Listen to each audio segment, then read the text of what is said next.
Buenas tardes a todas y todos. Mi nombre es Juan Pablo Aguirre Quesada.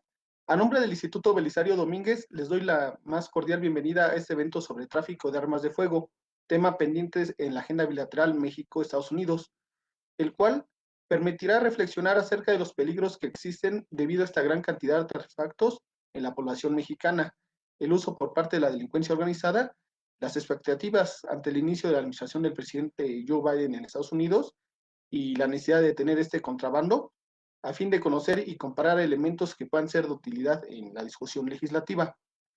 En esta tarde nos acompaña el maestro Rodrigo Reyes Muguerza en representación del senador Ricardo Monreal Ávila, presidente de la Junta de Coordinación Política del Senado de la República. También está con nosotros la socióloga Magda Cosnogueda, coordinadora de Relaciones Interinstitucionales del Instituto Nacional de las Mujeres. Sea usted bienvenida a este foro. Está presente también el investigador estadounidense John Lindsay Poland, coordinador del proyecto Stop US Arms to Mexico. Gracias por acompañarnos. El abogado Cristian Castaño Contreras, director general del Centro de Estudios Estratégicos y de Gobierno de la Universidad Metropolitana de Monterrey. Sea usted bienvenido a este panel. Y finalmente, agradecemos la participación de Joan Grillo, periodista especializado británico. Muchas gracias por aceptar la invitación. A continuación, nos compartirá algunas palabras de bienvenida y de apertura para este evento el maestro Rodrigo Reyes Muguerza, en representación del Senado Ricardo Monreal Ávila. Tiene usted la palabra, maestro Rodrigo. Muchas gracias, Juan Pablo, y muchas gracias a todas las personas y a todos los panelistas. Me da mucho gusto que el doctor haya decidido tener este llamado. Hace unos años, más o menos 7, 8 años, yo estudié la maestría en Londres. Tal vez Joan no se acuerda de mí, pero por ahí lo conocí en alguna plática justamente sobre estos temas, que en lo personal siempre me han parecido de la mayor importancia. Y ahí estuvimos platicando un buen rato sobre tráfico de armas, sobre el narcotráfico en México, sobre los grandes libros que ha escrito, y también un saludo a Joan y a todos los expertos que están aquí en el panel.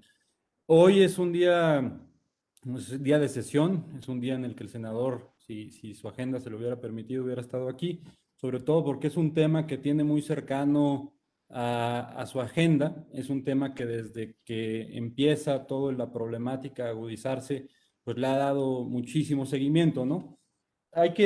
Yo nada más decir brevemente que en el Senado se reconoce esta problemática, pero también que, como seguramente lo vamos a ver aquí en este seminario, pues sabemos que las relaciones entre Estados Unidos y México son siempre prolíficas, ¿no? Tenemos una de las fronteras más grandes del mundo que compartimos, y muchas de esas secciones de la frontera se ha demostrado que son bastante porosas.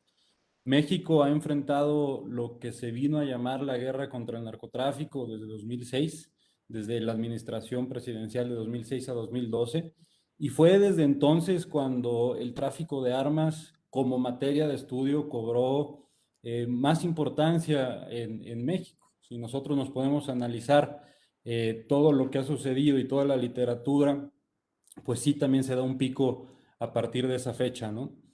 ¿Y qué es lo que dicen estos estudios sobre el tráfico de armas entre México y Estados Unidos? Primero, decir que es un problema que ambos países comparten, y por lo tanto la solución pues también tiene que ser una solución compartida. Hay un dato que a mí me llama mucho la atención, que es del CIDE y del Centro Geo, en el que dicen que de 2008 a 2011 los enfrentamientos del crimen organizado en entidades federativas de la frontera se elevaron en 900%.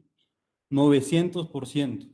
Esto quiere decir que, por ejemplo, en 2008 pasamos de tener 38 enfrentamientos con armas de fuego en Sinaloa a 366 en Tamaulipas al año. Esto quiere decir que a partir de que la política de drogas o de combate a las drogas cambia en México, la violencia también se exacerba, y es evidente que la manera en la que se va a exacerbar pues va a ser haciendo uso de las armas de fuego. Los grupos delincuenciales difícilmente van a recurrir a otro medio para enfrentarse a otras corporaciones criminales, ¿no? Y además de eso, un dato que es todavía más doloroso para ambos países es que el número de víctimas del fuego cruzado se elevó en 2000%. 2000%. Es una cantidad realmente, pues es una cantidad preocupante. Ahora bien, ahorita el moderador decía la importancia de este tema para la agenda bilateral. No podemos negar que el cambio, la transición política que se da en Estados Unidos va en comunión con la postura del presidente Andrés Manuel López Obrador. Hace poco más de un mes, el 14 de febrero, el ahora presidente Joe Biden habló sobre el tema en el marco del aniversario del tiroteo de Parkland. Y lo que decía el presidente Biden es urgir al Congreso norteamericano para reformar el mercado de armas en Estados Unidos, ¿no? Como nosotros bien sabemos, el mercado de armas en México es más restrictivo, es más difícil que aquí en México un civil adquiera un arma de lo que es en Estados Unidos, ¿no? Pero ¿qué pasa? Justamente los retos que hemos encontrado son precisamente las diferencias de políticas de armamentistas, tanto en Estados Unidos como en México.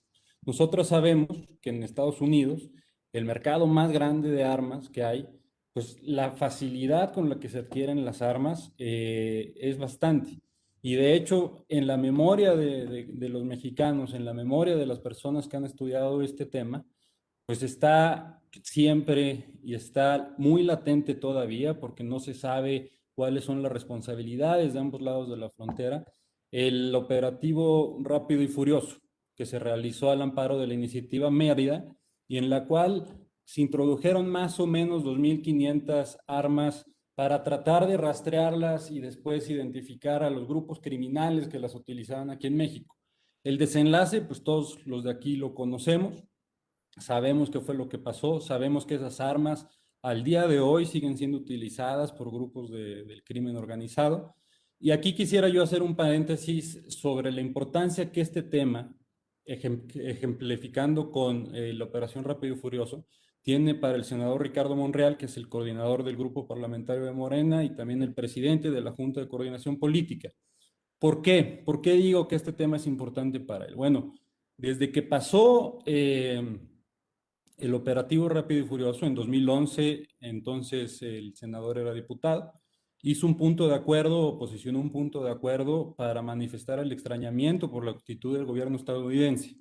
También en 2010 el senador solicitó información sobre la política contra el tráfico de armas y además ha presentado diversas iniciativas para reformar las leyes, en específico la Ley Federal de Armas de Fuego y Explosivos, con el fin de establecer hasta 60 años de prisión a quien introduzca el territorio nacional armas de uso exclusivo del ejército, algo que sucedió con el operativo Rápido y Furioso. Ahora bien, en esta legislatura, como es sabido por ustedes, desde la Secretaría de Relaciones Exteriores, también se pidió al gobierno estadounidense que informe sobre los avances que se tienen en la operación Rápido y Furioso, algo que el Senado de la República secundó a través de tanto de la Junta de Coordinación Política como del grupo parlamentario mayoritario, ¿no?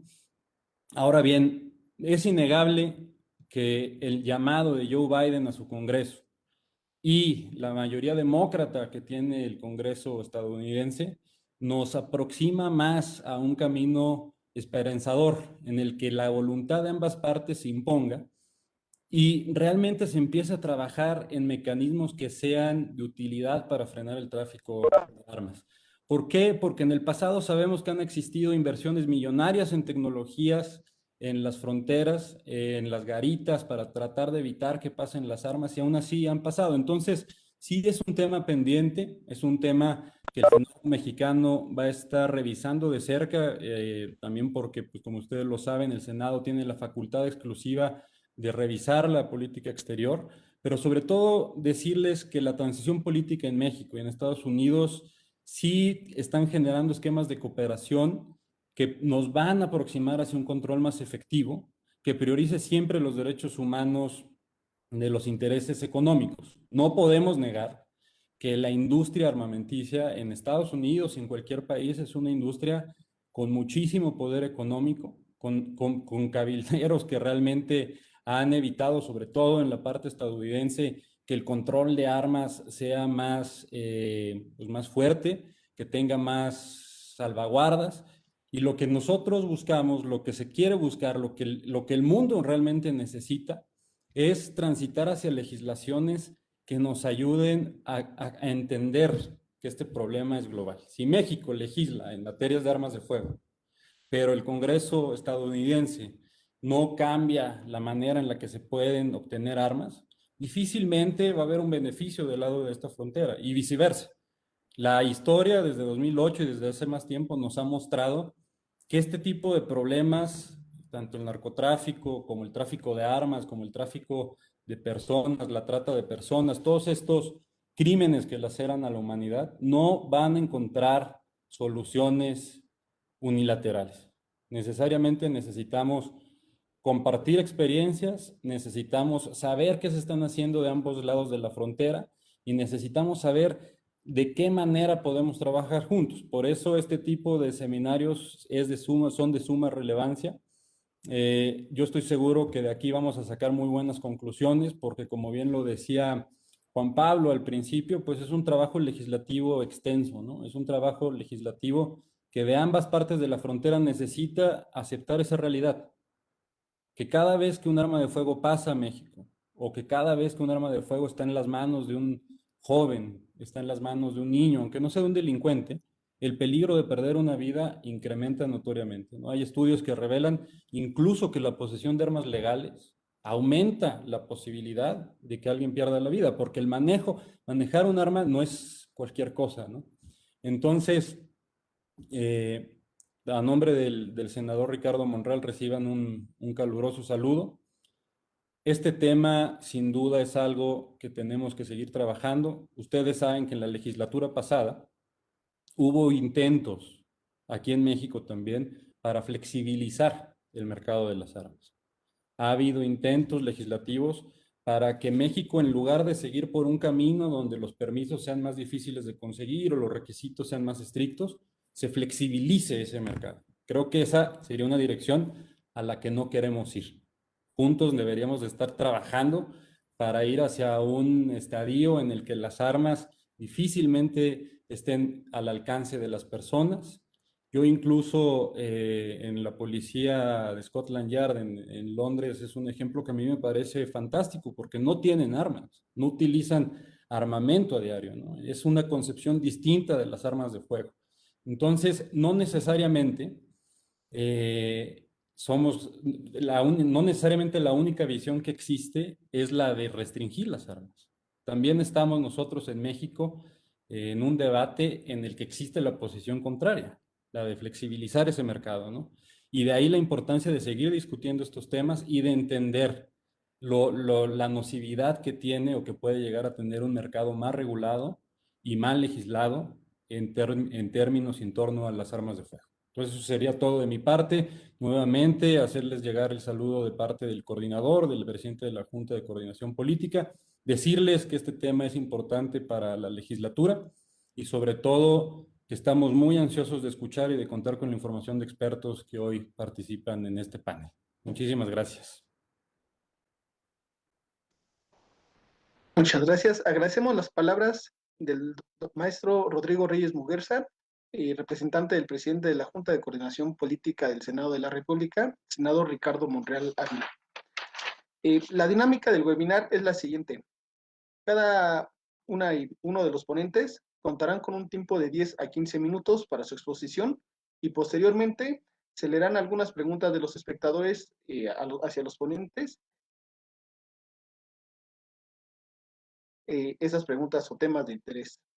Les recordamos que además de Facebook Live, estamos en sintonía con el canal del Congreso. También se encuentran conectadas en este webinar privado. Por seguirnos.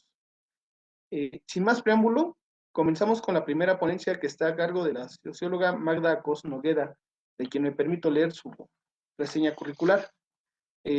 Magda Cos Noguera actualmente es la coordinadora de Relaciones Interinstitucionales del Instituto Nacional de las Mujeres y Mujeres. Ha trabajado como consultora en temas de género, prevención de violencia y de comunicación para temas sociales. Es fundadora de las asociaciones civiles Inspiring Girls México, que promueve que las niñas tengan igualdad de oportunidades profesionales, y 24-0 México, que impulsa proyectos de prevención de violencia y control de armas. En 2014, nuestra panelista fue consultora de medios para la campaña internacional para la abolición de las armas nucleares, ICANN, y recibieron el Premio Nobel de la Paz. Desde el 2005 colabora con la Red Internacional de Acción contra las Armas Pequeñas y Ligeras, YANSA. En octubre de 2011 fue invitada por el Alto Comisionado para el Desarme de las Naciones Unidas para participar como ponente en el evento especial sobre transparencia en el comercio global de armas. Cos es autora del libro Tráfico de Armas en México, Corrupción, Armamentismo y Cultura de Violencia, publicado por Random House, Mondari y Grijalvo. Este libro ha sido considerado por académicos y expertos como un referente y una de las primeras investigaciones que se llevan al cabo del tema sobre México. Tiene usted el uso de la palabra, maestra Magda Cos. Muchísimas gracias. Agradezco mucho al Instituto Belisario Domínguez, al Senado de la República y por supuesto al doctor Juan Pablo Aguirre por esta invitación. Me da mucho gusto que se esté reconociendo la importancia en este tema y también, como mencionaba ya Rodrigo, me parece muy importante abordarlo con una perspectiva bilateral. El tráfico de armas ha sido uno de los temas que ha sido crucial para entender el problema de la violencia que estamos viviendo. Y me parece también muy interesante que ahora en estos últimos años y particularmente en esta administración se está viendo este problema desde una perspectiva como individual, como un delito único con respecto a tomar medidas contra los traficantes de armas, y también que ya no se vincula únicamente con el tráfico de drogas, ¿no? Porque durante muchos años se creyó que el tráfico de armas solamente estaba vinculado con el tráfico de drogas, y en cambio ahora sabemos que está vinculado con muchos delitos y que también potencia muchas también de la violencia, de los otros tipos de violencias y particularmente de la violencia de género. Como mencionaban también, creo que muchos estamos celebrando la llegada de Biden al poder de Estados Unidos, y celebramos particularmente las declaraciones que ha hecho el presidente de Estados Unidos con respecto a la prohibición de armas de asalto, porque sabemos que esta prohibición en la adquisición de armas de asalto y en los cartuchos, en los cargadores de máxima capacidad, sabemos que tuvo un gran impacto en la violencia en México. Mientras estaba la prohibición, se redujeron las muertes que había en nuestro país y la presencia de este tipo de rifles de asalto, y cuando se levantó la prohibición empezamos a ver que de los decomisos, 6 de cada 10 armas eran rifles de asalto que antes estaban prohibidos bajo esta prohibición. Creo que otros de los temas que hay que celebrar también es toda esta iniciativa y esta intención de reducir, de aumentar los controles y reducir pues la venta que sea tan accesible para los ciudadanos norteamericanos, y que se incrementen todo la revisión de antecedentes, así como los tiempos de espera. Creo que son con pasos muy importantes, y que pues tendremos que esperar también a ver cuál es la respuesta del Congreso norteamericano, porque justamente también, como señalaba Rodrigo, sabemos que es una industria muy fuerte y que hay también cabilderos tanto en ambos partidos, ¿no? Y que han financiado muchas de las campañas políticas en Estados Unidos. Esperamos que estas medidas se aprueben. Y bueno, a reserva también me parece que algo muy importante y que hay que celebrar es esta determinación de nuestro gobierno y de la actual administración y del presidente Andrés Manuel López Obrador, en el sentido de poner mucho más énfasis en el control del tráfico de armas, y también de pedir la extradición de los traficantes de armas estadounidenses, y que también son medidas que tienen que desincentivar este delito y que se reconozca en sí mismo como un delito. Les decía, no solamente ligado a otros delitos y al narcotráfico, sino propiamente como una actividad ilícita. En ese sentido, también me gustaría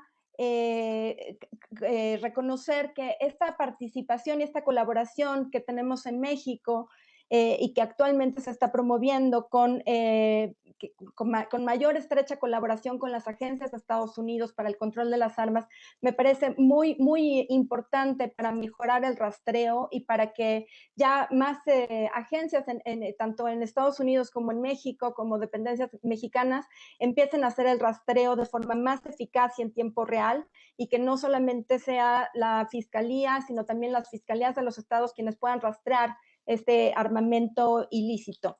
Pero también quisiera llamar su atención sobre un tema que me parece muy importante, porque quiero aprovechar esta oportunidad porque yo sé que mis colegas van a ahondar, conozco el trabajo de muchos, me da mucho gusto encontrarlos aquí, y yo creo que ellos van a ahondar mucho más en las especificidades de la problemática del tráfico de armas y de la frontera, y a mí me gustaría aprovechar esta oportunidad también para hablar de lo importante que es el control interno y del control de armas y que no todo se resuelve con enfocarnos en la frontera.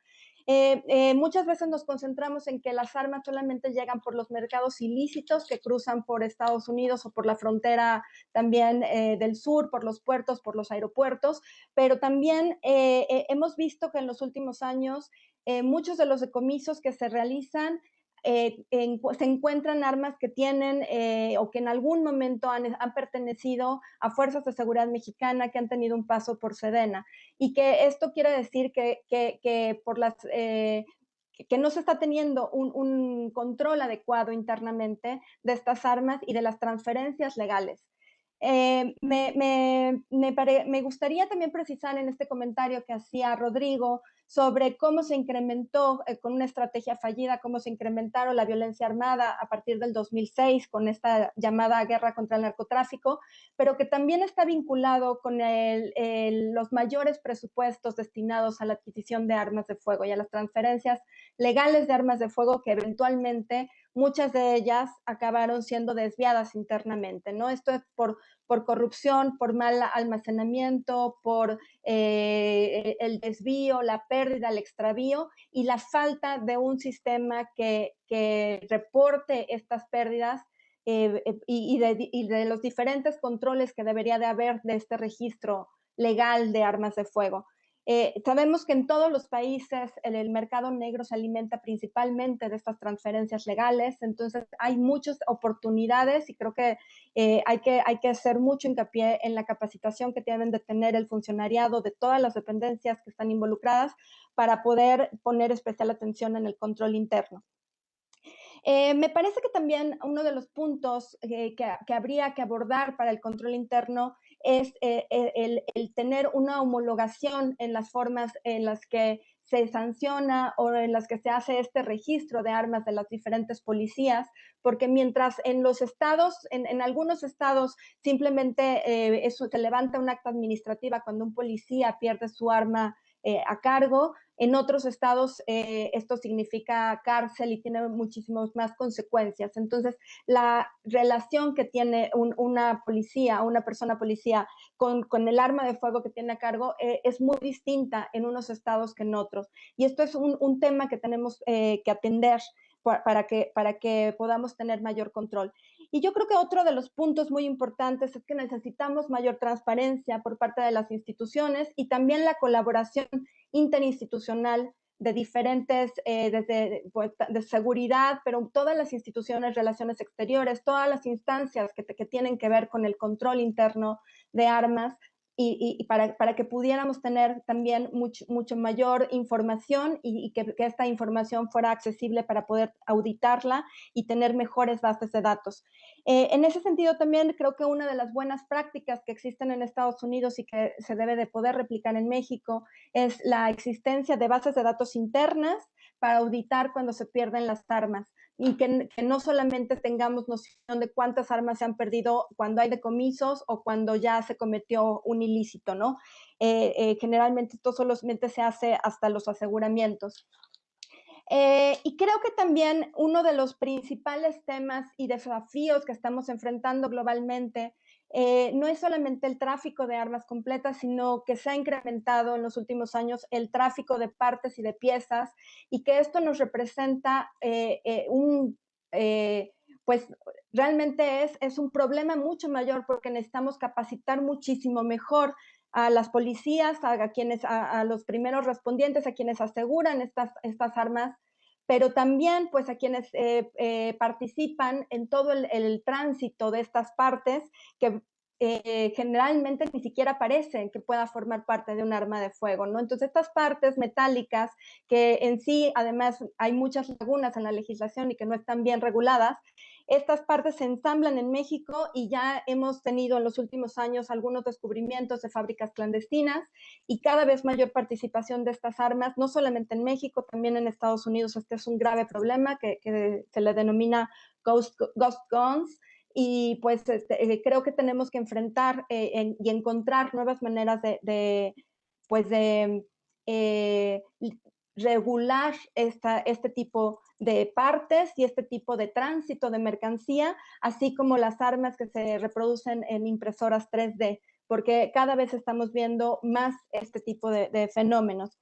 En ese sentido de la capacitación, y me gustaría con esto ir cerrando mi intervención, creo que es muy importante fortalecer en todos los sentidos la capacitación de que sepan, de que el funcionariado sepa revisar, por ejemplo, el personal de aduana sepa revisar lo que es un certificado único, lo que puede ser el certificado de usuario final, a dónde van a estar destinados, que no haya estos desvíos, y que haya la colaboración entre la Secretaría de Seguridad, la Secretaría de Marina, las aduanas, la Guardia Nacional, la Policía Cibernética, todas las instancias involucradas.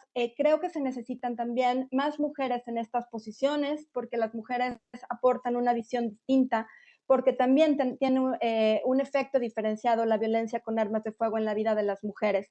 No debemos olvidar que el 90% a nivel mundial de las armas de fuego están en manos de los hombres, y que al menos en nuestro país la legislación no permite que las mujeres tengan ni voz ni voto sobre la presencia de un arma de fuego en sus hogares. Creo que ese es uno de los puntos que hay que analizar, y que también agradezco la oportunidad y la intención del senador y de la legislatura de hablar en el Senado de que tenemos que pensar en cómo reformar esta legislación sin que se vuelva más flexible, sin que se abran estas oportunidades del uso de armas en manos de civiles, pero sí analizarla con una perspectiva de género que tome en cuenta las necesidades de las mujeres y de las niñas, y que también permita que estén seguras en sus hogares, porque hay que recordar que la presencia de las armas de fuego en los hogares también permiten muchas otras amenazas y violaciones a los derechos humanos de las mujeres, de los menores y de las familias.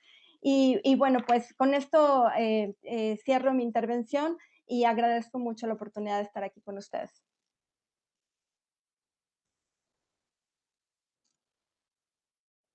Agradezco mucho la participación de la socióloga Magda Cos Noguera y su visión sobre el tráfico de armas desde su gran experiencia y trabajo tanto en las organizaciones civiles y sociales, y sobre todo por la importancia de incidir en la prevención de armas de fuego con perspectiva de género, lo cual es un elemento necesario para aspirar a tener una sociedad más justa, más igualitaria y sobre todo más pacífica.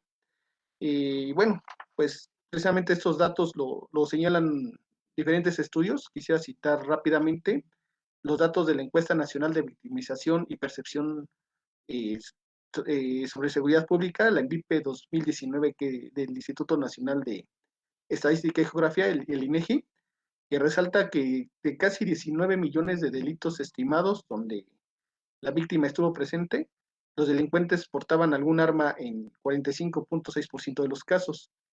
Y lamentablemente, en los delitos donde el delincuente portaba un arma, en 9.1% de los casos el arma fue utilizada.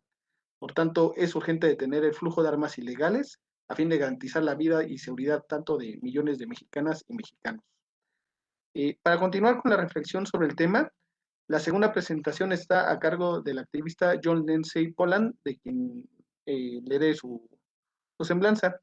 Nuestro invitado ha investigado, escrito y hecho estudios acerca de la incidencia de los derechos humanos y la militarización de las políticas de Estados Unidos por más de 35 años. Coordina el proyecto Alto a las Armas de Estados Unidos a México y sirve en el programa de justicia del American Friends Service Committee en Oakland, California. Su investigación e informes se han enfocado en la asistencia militar y las bases militares de Estados Unidos y el respeto para los derechos humanos en América Latina. De 1989 a 2014, coordinaba programas sobre América Latina e investigación del Movimiento de Reconciliación, FOR, por sus siglas. Fue cofundador del proyecto Colombia de Brigadas Internacionales de Paz y Presencia de Paz de FOR. Estudiaba literatura en la Universidad de Harvard. Es autor de los libros Y entonces no había nadie, Retratos de Guatemala, and There Were No Portraits of Guatemala, en 1987. Emperadores en la Jungla, La Historia Escondida de Estados Unidos en Panamá, Emperors in the Jungle, The Hidden Story of the United States in Panama, por Duke University Press y la Universidad de Panamá en 2003, y Plan Colombia, Atrocidades de Aliados de Estados Unidos y del Activismo Comunitario, editorial de la Universidad del Rosario y Duke University Press, y ganó la Asociación de Colombianistas el primer premio para libro de 2019. Cedo la palabra a nuestro investigador John Lindsay Poland. Pues muy buenas tardes y gracias a Juan Pablo Aguirre y al Instituto Belisario Domínguez para esta oportunidad, para este tema tan importante. Voy a compartir unas imágenes para poder mejor hablar del tema.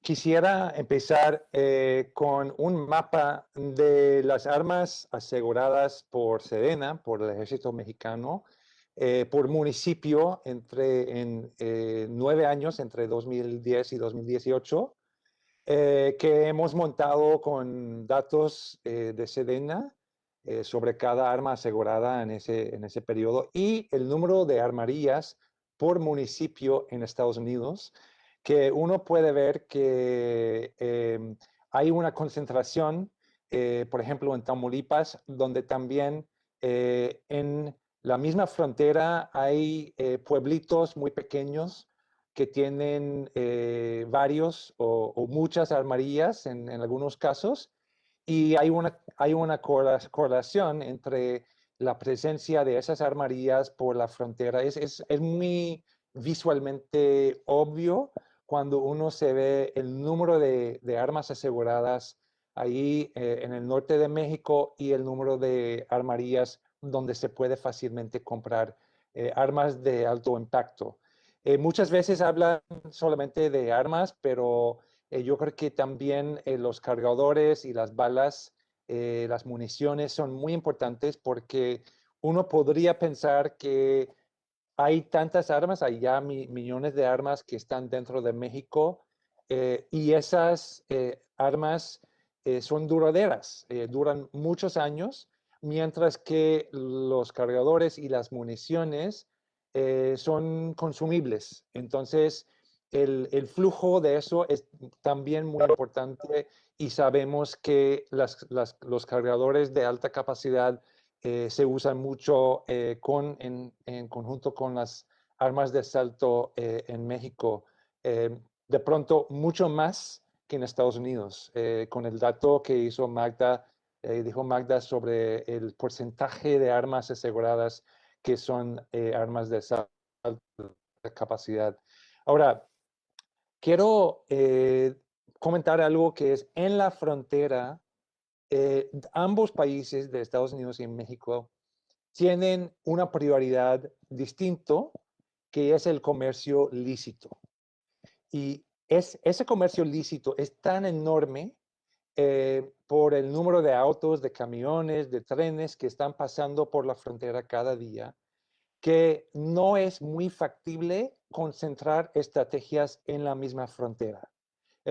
Por la misma manera en que hay que concentrar dentro de México, hay que también ir más arriba en el flujo, en la cadena del mercado, porque la frontera no es la más propicia para encontrar, detectar y detener las armas. Por el mismo motivo por lo cual la guerra contra las drogas tampoco ha sido un éxito en la frontera, en la otra dirección. También quisiera comentar algo que yo sé que mucha gente en México ven los cambios posibles en Estados Unidos sobre armas como una causa perdida, porque la población es tan loca sobre armas. Pero quiero enfatizar en este espacio que está cambiando mucho. En los últimos 10, 15 años, la opinión pública, el Partido Demócrata, en los medios de comunicación, el dinero que está en las campañas electorales y los mensajes que están en las campañas electorales indican que hay un cambio muy importante a favor de mayores controles sobre armas de fuego en Estados Unidos. Hasta en un estado de Texas, donde realmente la cultura de armas domina mucho, también hay mayorías que favorecen una prohibición de armas de asalto.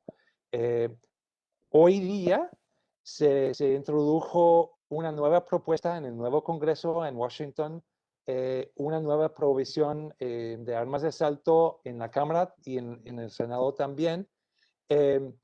Y yo quisiera también enfatizar que lo importante en este debate es que el impacto de las armas, del mercado de armas de fuego de Estados Unidos, el impacto de eso en México tiene que estar parte del narrativo de los demócratas, del movimiento para el control de armas en los medios de comunicación y en el debate también sobre todos estos temas, porque si no, realmente, por ejemplo, la discusión de armas de asalto se enfoca en los tiroteos en las escuelas y realmente no hay tanto el mismo nivel de apoyo institucional para esa prohibición, aparte de la opinión pública. Ahora, hay algo muy concreto que ambos países pueden hacer sobre los datos sobre rastreos de armas, porque los rastreos de armas ya son restringidos, son reservados por un memorándum que han firmado ambos países hace 11 años.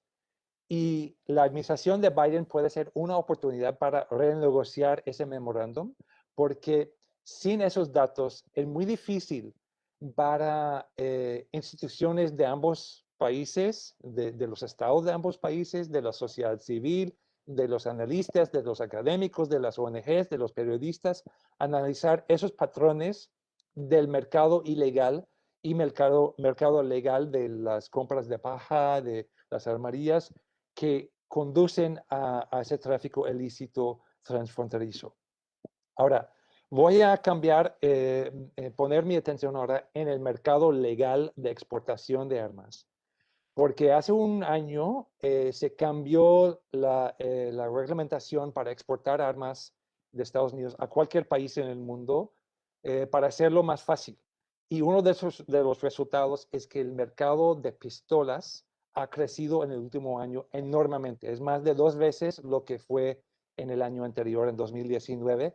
Y hay que decir que México ha sido uno de los principales compradores, importadores de esas pistolas. México compró más de 50,000 pistolas semiautomáticas para la Guardia Nacional y eso es parte de ese crecimiento. Ahora, en el caso de México, podemos ver históricamente que había un crecimiento, pero hasta que Calderón declaró la guerra contra las drogas y se empezó la iniciativa Mérida bilateral, no es la cooperación entre ambos países. Este gráfico refleja las compras por parte de México de armas de fuego, de municiones y de partes de armas desde Estados Unidos. Y eso ha seguido creciendo desde ese entonces como parte de la estrategia de la guerra contra las drogas que, como ya sabemos, ha fallido tanto.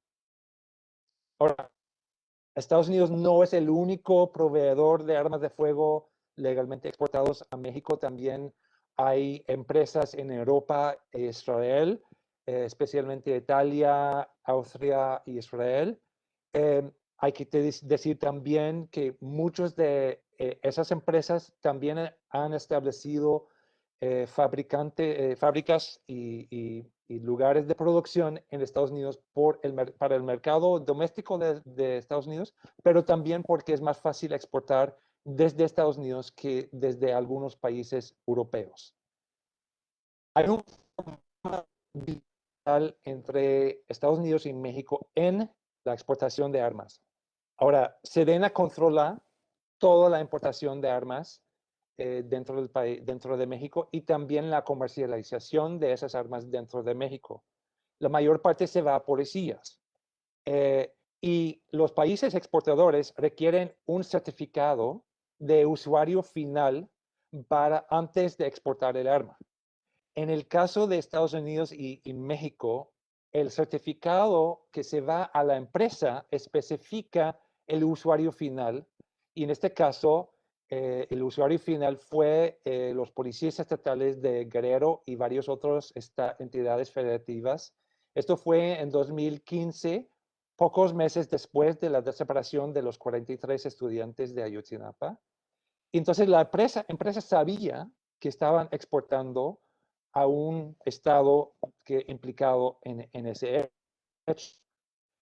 Mientras que el certificado que se va al gobierno de Estados Unidos no dice quién es el usuario final, sino que dice que el usuario final es Sedena. Esto es un certificado de la misma fecha, en febrero de 2015, sobre las mismas armas, pero le dice al Departamento de Estado de Estados Unidos que el usuario final es Sedena, lo cual es falso. Entonces, para realmente controlar a dónde van las armas legalmente exportadas, hay que cambiar eso para realmente especificar quién es el usuario. Entonces, hay otro caso en Tamaulipas donde habían una masacre de 8 personas en Nuevo Laredo, Tamaulipas, en septiembre de 2019. Habían agentes de policías estatales implicados, acusados, aunque no han sido procesados todavía, investigados por la ONU, etcétera.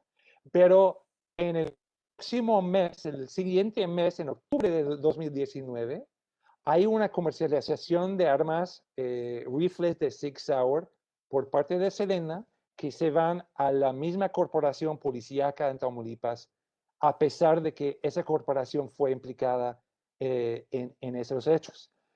Ahora, quiero comentar una o dos cosas más. Uno es que sabemos que no es único a México este problema.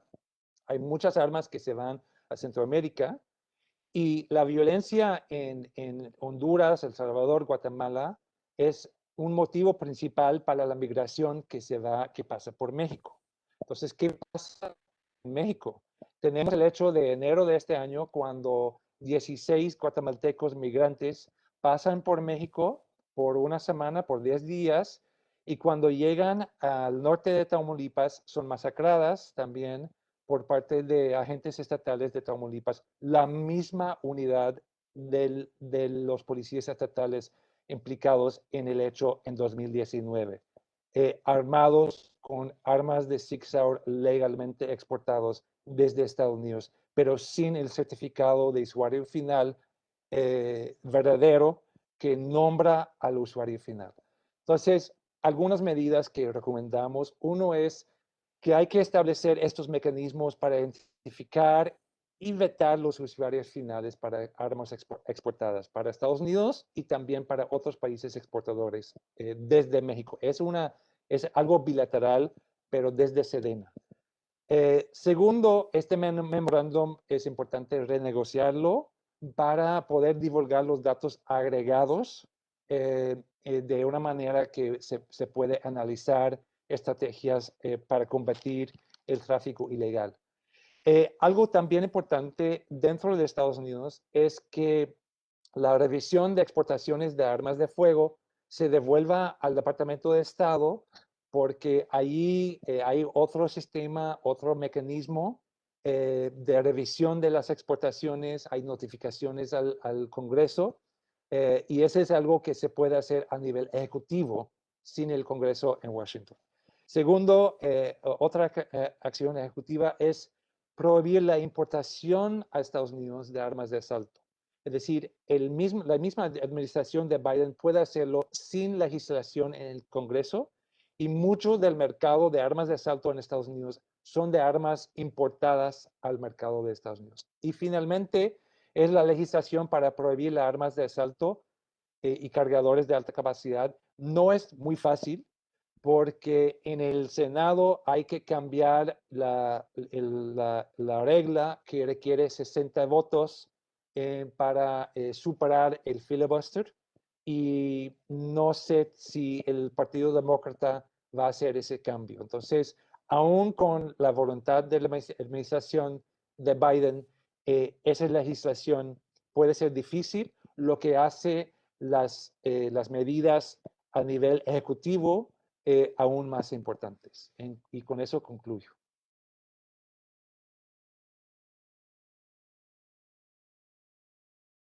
Muchas gracias, John Lindsay Poland, por su participación y sus valiosos comentarios sobre el tráfico de armas y su abordaje desde el punto de vista bilateral. Quisiera mandar saludos a parte del público que nos sigue. Destacamos a la Academia de Estudios Socioeconómicos Olimpo AC, a la Benemérita Universidad Autónoma de Guadalajara y al público que nos sigue desde Marruecos. Pues el tamaño del reto que existe en México en cuanto al desafío de las armas de fuego es mayúsculo. Recientemente, el secretario de la Defensa Nacional, el general Luis Crescencio Sandoval, señaló que el gobierno de México tiene registro de 2.012.573 armas que ingresaron al país de manera ilegal en la última década, y de ellas todavía hay un gran porcentaje que no se ha recuperado, lo cual se estima en alrededor de 1.7 millones de esos artefactos que están en manos de particulares y que supone un grave peligro para la sociedad. En ese sentido, nuestro siguiente ponente es Cristian Castaño, el maestro Cristian Castaño Contreras, pues todo un experto en el tema de la seguridad y de quien me va a permitir leer su semblanza. El maestro Cristian Castaño Contreras es licenciado en Derecho por el Universitario Panamericano con estudios avanzados en Ciencias Políticas y Administración Pública por la Universidad de Monterrey. Tiene maestría en Desarrollo Organizacional por la Universidad de Monterrey y maestría en Administración Militar para la Seguridad y Defensa Nacional, otorgada por el Colegio de la Defensa Nacional, el CODENAL. Asimismo, ha cursado la maestría en Gestión de Seguridad, Crisis y Emergencias en el Instituto de Investigación Ortega y Gasset y la Universidad Rey Juan Carlos de Madrid. Ha presentado y aprobado su tesis doctoral con el proyecto de investigación sobre el Sistema de Seguridad Nacional como instrumento de anticipación de conflictos de carácter estratégico por el Centro Educativo Internacional. Estudió además el doctorado en Gestión Estratégica y Políticas de Desarrollo en la Universidad de Anáhuac, de donde es candidato a doctor, y también ha recibido el diploma de estudios avanzados en el doctorado de Derechos Humanos, impartido por la Comisión Nacional de Derechos Humanos y la UNED de España. Ha sido regidor de Monterrey, legislador local y federal por el Estado de Nuevo León, habiendo participado y coordinado diferentes proyectos en las comisiones de Gobernación, Relaciones Exteriores, Defensa Nacional, Seguridad Nacional, así como vicepresidente de la Cámara de Diputados. Fue director general del Instituto Mexicano de la Juventud y presidente de la Organización Iberoamericana de la Juventud.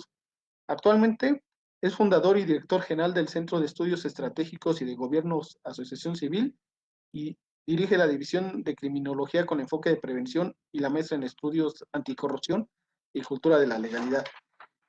¿Sería su turno, maestro Cristian Castaño? Muchísimas gracias, muy buenas tardes a todos. Quiero agradecer en particular al Instituto Belisario Domínguez, a Izcuautli Zamora, al doctor Juan Pablo Aguirre, pues a quienes han apoyado tanto en lo conceptual como en lo técnico este webinar, que nos han honrado con la invitación a participar y reflexionar algunas ideas. Por supuesto, agradecido también de compartir con tan selecto grupo de expertos en nuestra materia. procurando aportar alguna visión que complemente lo que han dicho los expertos que me han precedido en el uso de la palabra.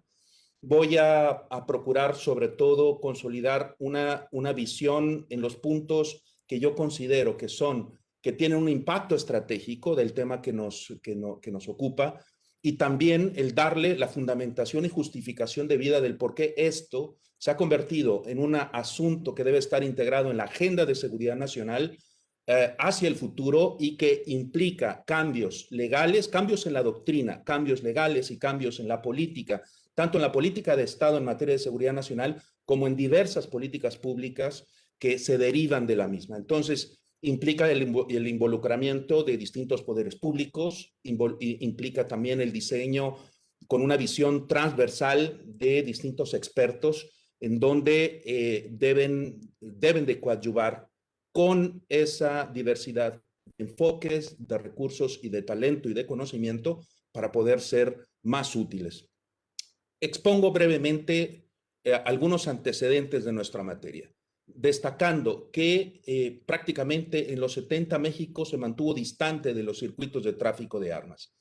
Sin embargo, a partir del paso de los años y por una década, el país se convirtió en paso de los importantes cargamentos de armas que alimentaban toda la conflictividad bélica en Centroamérica.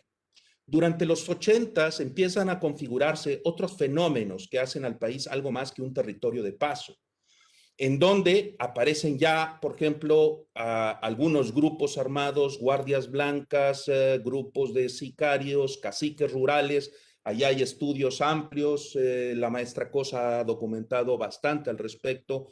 Por ejemplo, incluso también con énfasis en aspectos culturales. Ahí está integrado y documentado, por ejemplo, el perfil de Michoacán, el cacicazgo de Michoacán y la propia cultura en ciertas zonas de Michoacán, en donde se exponencia el uso de las armas de fuego, pero derivado también no solamente por un fenómeno criminal, sino como parte de una cultura, ¿no? Esto se deriva también, y por eso mi insistencia en que se requiere esta visión transversal, este aprendizaje sociológico, ¿no? Sociológico, cultural y de psicología social respecto al comportamiento de los mexicanos en ciertas zonas en donde se puede apreciar el mayor uso de armas de fuego.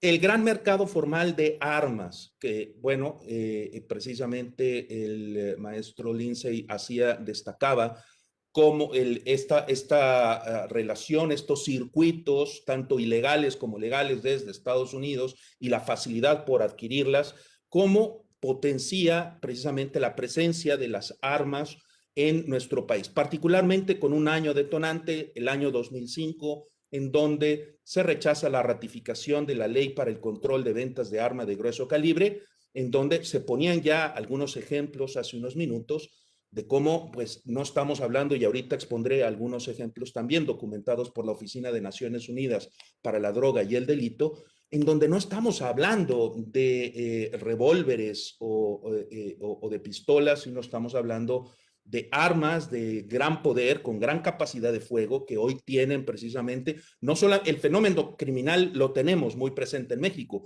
pero si vemos el fenómeno a nivel global, este mercado ilegal de las armas nutre otro tipo de fenómenos también ilícitos, que pueden ser el fenómeno terrorista, los grupos armados, hasta también algunos grupos de mercenarios, estos ejércitos ilegales que algunos pivotes de poder y algunas potencias están utilizando, suplantando las funciones tradicionales de los ejércitos convencionales, pero que se utilizan para instrumentar y operar lo que hoy se conoce o se ha puesto de moda como la guerra híbrida. Estos métodos no convencionales con milicias o grupos armados que están en una zona gris, en donde no son ejércitos legalmente constituidos, conforme, y que están regulados tanto por el derecho internacional como el derecho doméstico, y que también estas milicias son utilizadas en distintas regiones del mundo, son parte del mercado ilegal de armas. Hay que ver esto, que estamos hablando de un mercado global,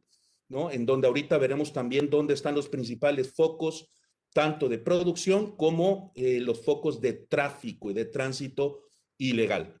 no quiero dejar de comentar la relevancia que tiene la asociación y ha tenido la Asociación Nacional del Rifle en los Estados Unidos como un gran promotor y defensor de esta venta ilimitada, sin control de las armas de fuego, muy vinculada a la Asociación Nacional del Rifle también, con algunos legisladores y algunos liderazgos también del Partido Republicano. Esta organización, que es una asociación no gubernamental, pero con un gran poder gubernamental y con una gran influencia social, que es un actor, aquí hay que tenerlo, es un actor que dentro del mapa que se realice, en el mapa de análisis para el diseño de la estrategia y de las relaciones entre México y Estados Unidos para acordar los acuerdos comunes para el control del tráfico de armas, tiene que aparecer este actor estratégico, es la Asociación Nacional del Rifle. Es así, señores, que las fuentes de las armas, principalmente, como se ha destacado, está el mercado negro de los Estados Unidos, está el mercado negro de Centroamérica, también nutrido por tráfico ilegal que viene de Sudamérica y viene de Europa, y el mercado negro de Rusia y de Europa Oriental, que también produce y también es un foco de tráfico. Ahora lo veremos en algunos de los mapas. Estos mapas que presentaré a continuación vienen en el último informe que ha publicado el año pasado la Oficina de Naciones Unidas para la Droga y el Delito en el reporte del tráfico de armas. Hay que destacar que la última información, como la investigación, el levantamiento de los cuestionarios está diferido. Entonces, por eso ustedes estarán viendo que la información que se publica el año pasado es información que se recoge entre los años 2016, 2017 y en algunos casos 2018. En este caso, este mapa lo que destaco nada más es, y que está publicado en dicho informe, es los países en los que están en un color más concentrado, se identifican los países que han respondido de manera completa al cuestionario sobre corrientes ilícitas de armas, lo que se conoce el IAFQ por sus siglas en inglés, mientras que los que están en un color rosado provienen de datos parciales de otras fuentes para indicadores. ¿De dónde vienen? Cuando se habla para comprender la génesis del fenómeno, ¿de dónde, cuáles son las circunstancias de incautación de armas de fuego y que nos debe de originar un aprendizaje? Bueno, las circunstancias en incautación de armas de fuego especialmente vienen de delitos que ya se cometieron y de infracciones administrativas.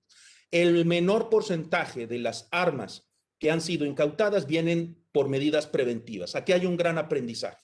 Las medidas preventivas, toda una política de Estado para la prevención en esta materia debe de configurar precisamente tanto los programas, los planes y los proyectos que se deriven de esta política nacional. Y destaco, pues esto, cuando se hace una incautación, lo que hace la Oficina de Naciones Unidas para la Droga y el Delito es destacar que especialmente es cuando ex post, es decir, ya, la incautación se hace cuando ya se cometió un daño a la sociedad o a las instituciones. En este mapa, señores, ustedes pueden ver los principales flujos de tráfico de armas.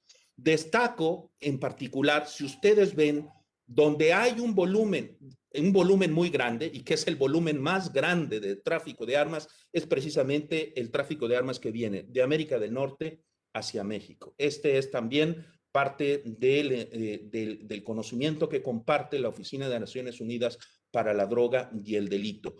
Prácticamente no hay una zona similar más que la que está identificada dentro del Medio Oriente, en donde también existe un gran volumen, y hacia Sudamérica. Es decir, nuestra zona, la zona geográfica del hemisferio occidental, la zona norte del hemisferio occidental, es la zona del mundo en donde más tráfico de armas se origina.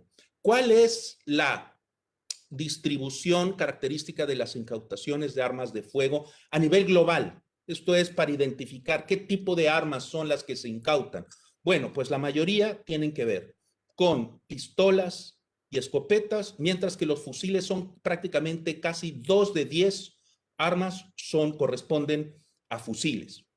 ¿Y cómo se distribuye las corrientes tanto de tráfico como de producción? Bueno, pues si ustedes ven, en el anillo central de este mapa es en donde se identifica prácticamente el 90% del tráfico mundial de armas se concentra en América del Norte.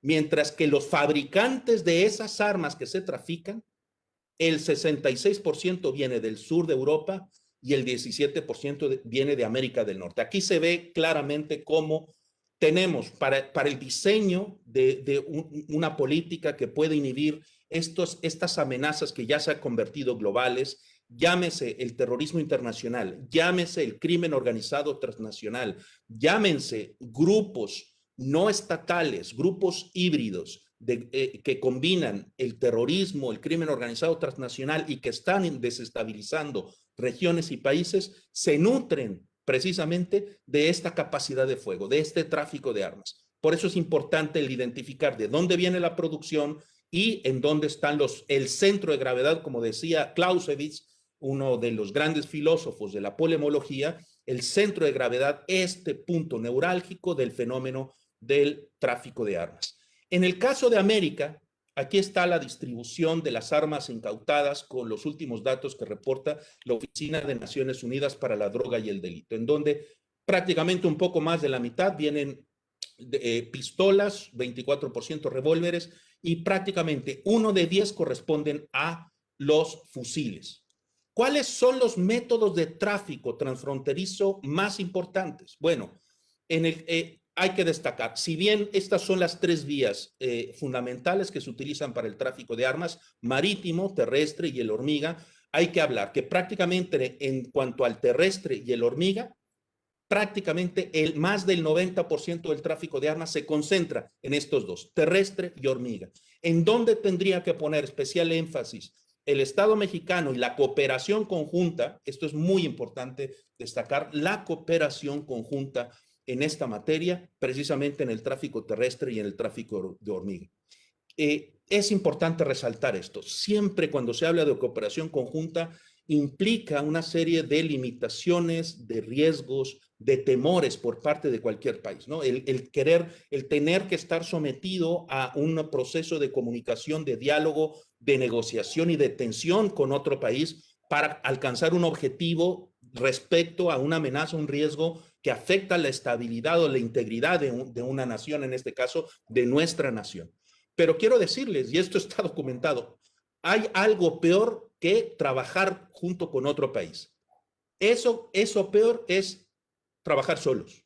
Trabajar solos es peor que trabajar con alguien y especialmente en aquellos riesgos y amenazas que afectan la seguridad doméstica y en este caso estamos hablando ya de una agenda de seguridad nacional. Como decía, el tráfico terrestre y el tráfico hormiga son estos fenómenos que pues ocupan más del 90% del tráfico total de armas. En este caso, el propio informe de Naciones Unidas identifica cómo decreció del año 2011 al 2013, decreció prácticamente un 80% la incautación de armas. Esto no significa que disminuya el tráfico, no, disminuye la incautación. Y eso significa que esas armas siguen siendo ocupadas, especialmente por el espectro de lo ilegal, el mundo de lo ilícito. Lo que les recomiendo para los que no lo hayan identificado, Moisés Naim hace pocos años publicó un libro que se llama Ilícito. Ustedes saben, Moisés Naim es un econometrista, un doctor en econometría del MIT, pero hace este libro en donde documenta cómo se exponenciaron los mercados ilegales, incluso mucho más que los propios mercados legales a partir del proceso mundializador o globalizador. Bueno, pues aquí ustedes ven cómo hay una caída bastante importante en el caso de México respecto a la incautación de armas durante estos años.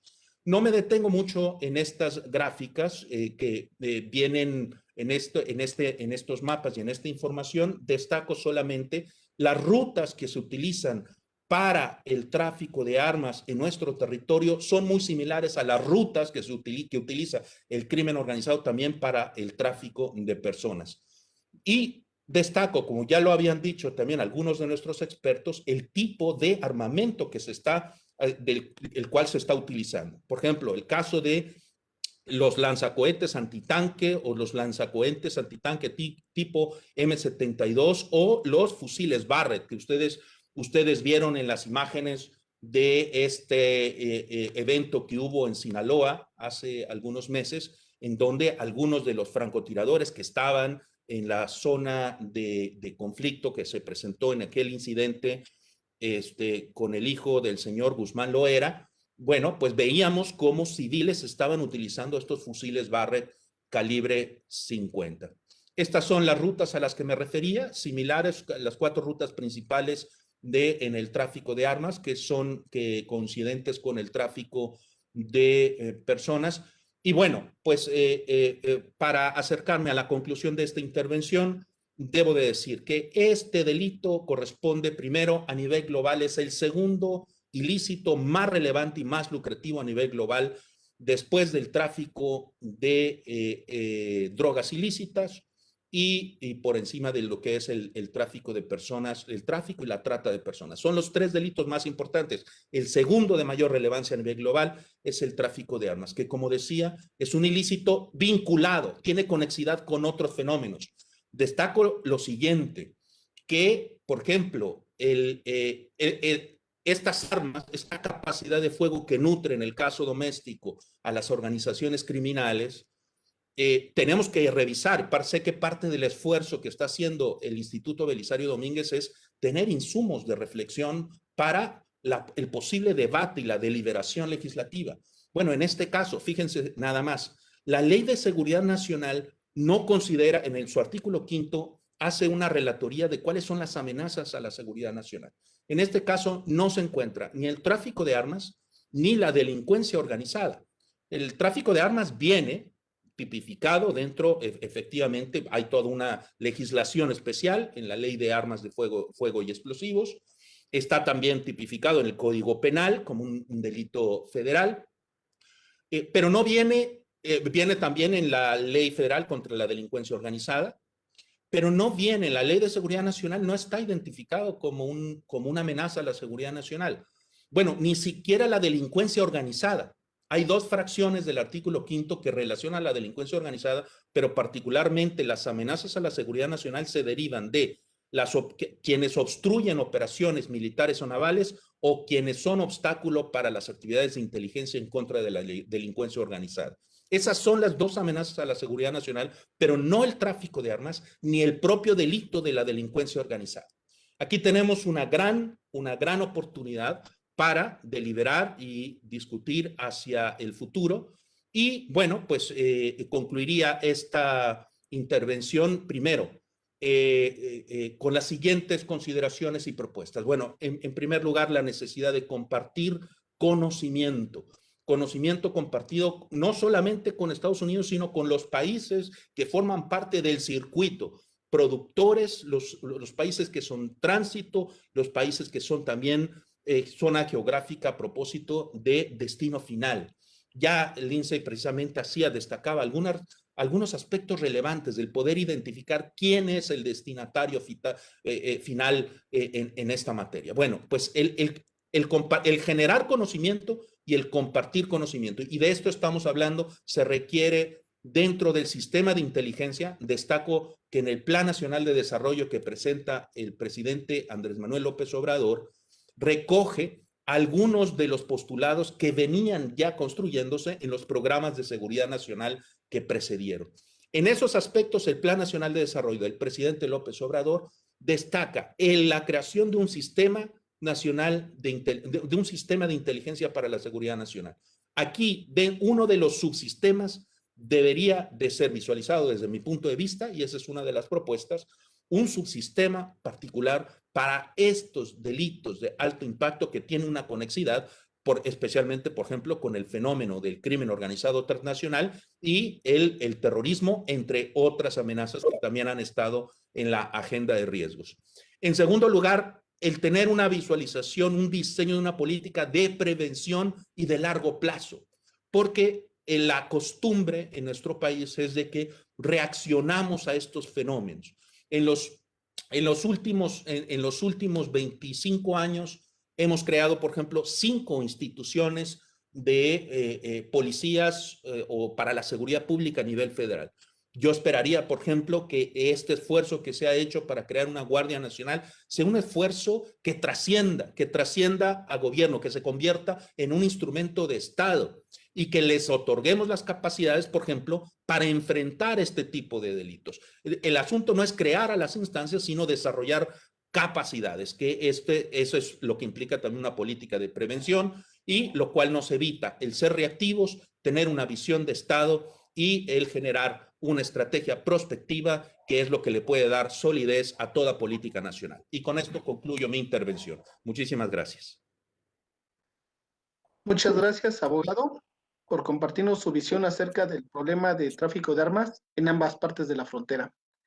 Quisiera recordar que el trabajo que se ha realizado en la 64 legislatura, tanto del Senado de la República como de la Cámara de Diputados, ha sido muy activa en contra del flujo de armas de fuego, teniendo más de 80 iniciativas relacionadas con este tema. Por último, quisiera darle la bienvenida a nuestro cuarto y último ponente, Cantillo, quien nacido en Brighton, Reino Unido, es periodista, escritor y productor de televisión. Ha estado informando sobre la guerra contra las drogas en México y el tráfico ilegal de drogas en América Latina desde 2001. Actualmente es corresponsal de la revista Time y produce reportajes especiales de televisión para estaciones como PBS Channel 4 del Reino Unido. Grillo también ha trabajado como reportero para CNN, The Houston Chronicle y Sunday Telegraph, donde ha sido testigo de operaciones militares, asesinatos de la mafia e incautaciones de droga en su trabajo. Ha informado sobre Al Jazeera, France 24, The Sunday Times, Gato Pardo y San Francisco Chronicle. Su primer libro es El Narco, en el corazón de la insurgencia criminal mexicana, escrito por Urano 2012, y es autor del libro Blood Gone Money, How America Arms Gang and Cartels, el cual ha sido publicado recientemente. Adelante, señor Joan Grillo. Muchas gracias. Y muchas gracias por estas grandes intervenciones y para el evento. Como comentó, empecé a reportar en México en 2001. Llegué de Inglaterra con la intención de estar aquí un par de años. Y al final ya son 20 años aquí. Ya me quedé aquí todo este tiempo, ¿no? Y había cosas que no podría imaginar, ¿no? Al final que empezó a ser una gran experiencia llegar al país tan grande y bonito como México. Al final me toqué cubriendo un catástrofe humanitaria, ¿no? Durante estos años, ¿no? Si vamos a ver desde las masacres en Tamaulipas, en Coahuila, llegando a 2017 a la fosa más grande en Veracruz. Entonces yo creo que no es necesario que cuente a nadie aquí el tamaño de desastre que ha sido esta violencia en México y cuánto urge soluciones concretas, como ya que está una crisis que tiene que resolver. Como comentó el compañero sobre la cuestión de conflictos híbridos, yo sí creo que en México existe esta forma de conflicto híbrido, una forma rara entre crimen y guerra, que es muy incómodo en el discurso, y es incómodo en una forma, es difícil encontrar soluciones a esta. Yo creo que este tipo convirtió a una forma de conflicto armado precisamente sobre estas fechas, después de 2004, cuando quitan la prohibición de armas de asalto y llega este río de hierro de armas de asalto a México, precisamente el momento en que hay conflicto entre los Zetas, el cartel de Sinaloa, en la frontera chica, en Nuevo Laredo. Entonces ahí lo vemos, los cárteles convierten como a grupos paramilitares, que ya no solamente son como los pandilleros o los gatilleros de antes, pero realmente vemos cosas que son difíciles entender, ¿no? Como qué pasa en Culiacán, cuando según el ejército 700, 800 tipos armados levantan. ¿Qué pasa en Michoacán cuando en 2010 hay 500 tipos armados contra 2,000 policías federales? Y aunque la respuesta del Estado mexicano hay tantos problemas de criticar, en esta respuesta y los abusos de los soldados y policías. También la cuestión que qué haces cuando tienes grupos armados con tanto nivel de poder. Yo lo vi la cuestión de las armas durante muchos años. Lo vi como fue llegando a un muro con esto. ¿Por qué investigar eso? Si en Estados Unidos hay tanto fuerza en los derechos de tener armas, si en Estados Unidos cuando matan a niños en una escuela, ni van a actuar. Matando niños en una escuela, ¿qué van a actuar sobre qué pasa en México? Pero cambié mi opinión sobre esto en 2017, cuando entré en reclusorio en Ciudad Juárez y me toqué hacer una entrevista con un traficante de armas. Y me explicó cómo él iba cada fin de semana de Ciudad Juárez a Dallas. Iba a comprar ferias de armas, los gun shows, que dice los show guns, es como lo usaba la palabra. Y iba comprando sin nada, pagando con efectivo y llevando 12, 14, AR-15 a México. Y como estaba comprando en 500, 600, 700 dólares, vendiendo en 2,300, 1,400 dólares por cada arma. Entonces fui a un show de feria de armas en Estados Unidos y estaba grabando ahí. Y él dijo que hay un mercado negro ahí que existe en el feria de armas. Pero me di cuenta que es la cuestión de este hueco en la ley, que conoce muy bien el compañero, de Stop US Arms to Mexico, este hueco en la ley que lo permiten que unos pueden ser como coleccionistas, supuestos coleccionistas, y lo venden armas, pero lo están abusando y vendiendo a traficantes. Y lo vi enfrente de mis ojos, gente con AR-15 nuevos que están vendiendo y diciendo, sí, te lo vendo sin papeles, sin nada.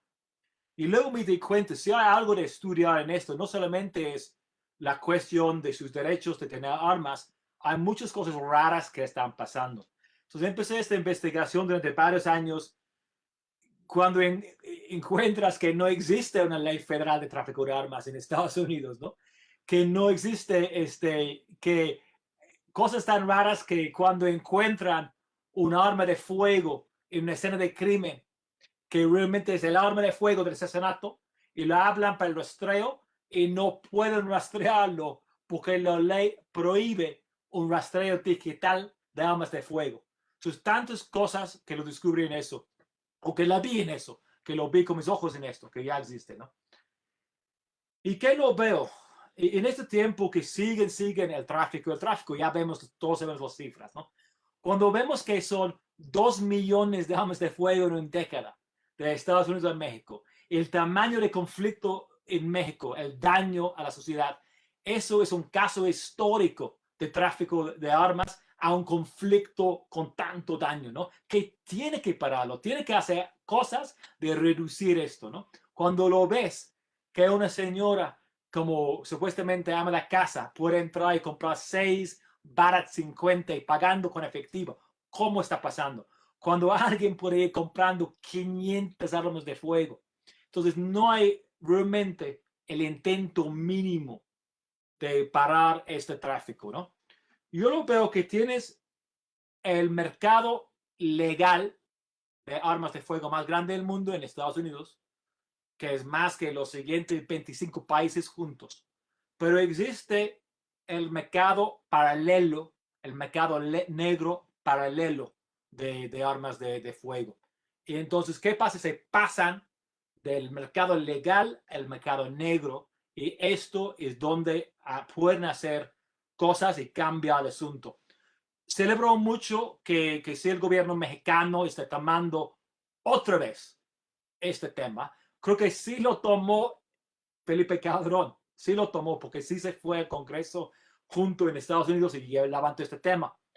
Después que pasa rápido y furioso, que pues un desastre completo, pero el peor cosa en esto es después de esto, se quitó el tema de armas de fuego a México durante 10 años. Y en esos 10 años, otros ¿qué? 2 millones de armas de fuego que pasan y unos 250,000 muertos. Entonces, qué bueno que está tomando este asunto y qué bueno que ahorita con el gobierno de Joe Biden hay una ventana grande de oportunidad de actuar con eso. Creo que hay muchos grandes puntos que dijeron los compañeros sobre esto. Yo lo veo las cosas muy concretos que ya están muy factibles, incluso no entra la discusión tan fuerte sobre los derechos o no a niveles muy fuertes con toda la cultura de armas en Estados Unidos. Yo lo veo que son 4 formas que pasan las armas del mercado legal al mercado negro y lo puedes reducir en todos los 4 casos. Está el hueco en la ley, que lo dice en inglés el private sale loophole, y lo pueden cerrar con el universal background check, que ya reintrodujo este mes en el Congreso. Entonces hay buen chance de eso, ¿no? Segundo es, como mencionó el compañero, la compra de paja, el straw buy o el comprador fantasma, que pagas a alguien de entra en la tienda y compra armas y gente lo hacen. Lo pagan bien poco. Lo pagan a veces $50 para comprar una pistola, $100 por comprar un AK-47, $500 para comprar un Barrett 50. La razón es porque la gran mayoría de las personas no lo dan cárcel para este delito.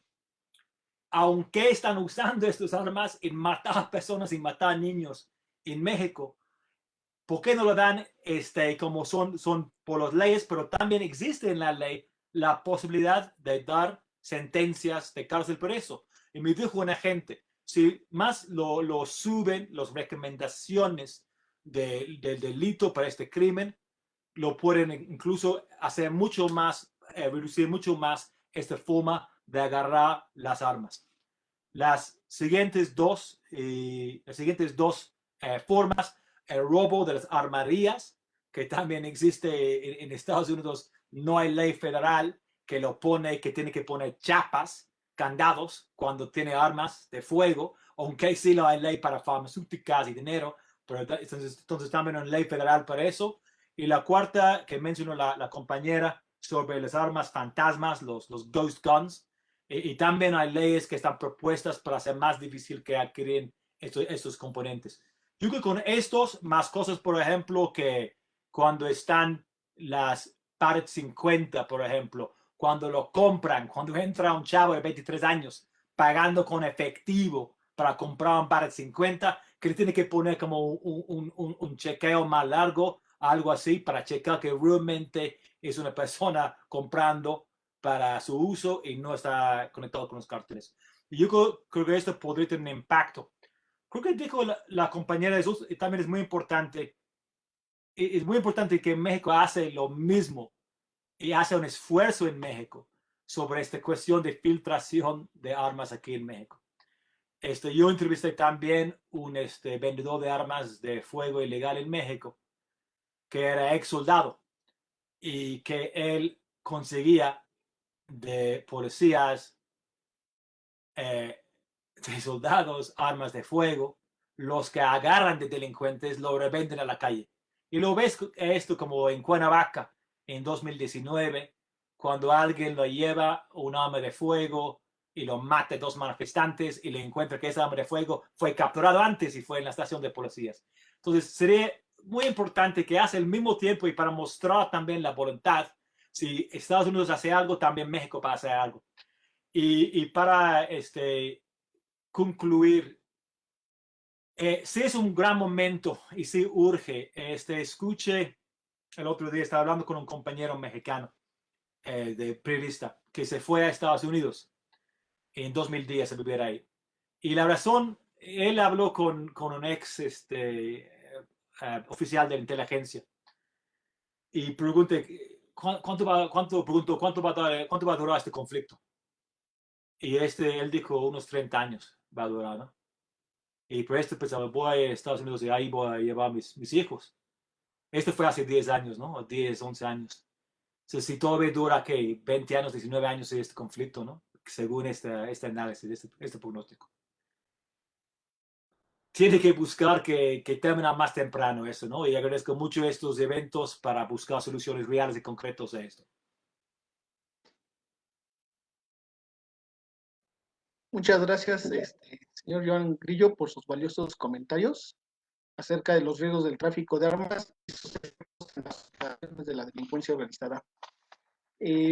Por cuestión de tiempo, bueno, les informaría que el público tiene algunas dudas e inquietudes de diversos temas. Trataré de rutinarlo en 5 grandes temas a fin de que nuestra ponente y los ponentes puedan dar algunos puntos de vista de forma breve y algunas maneras y algunas reflexiones en manera de conclusión. Los temas que nos ha planteado la audiencia es el tráfico de armas como amenaza para la seguridad nacional de México, las acciones que debe de implementar el gobierno mexicano en ese problema bilateral, las municiones como problema, los resultados del operativo Frozen, las facultades de la Guardia Nacional en investigación contra armas de fuego y el papel de la Secretaría de Marina en la incautación de armas en la aduana. Tendremos 5 minutos por cada participante, por lo cual le daría la palabra a la socióloga Magda Cos.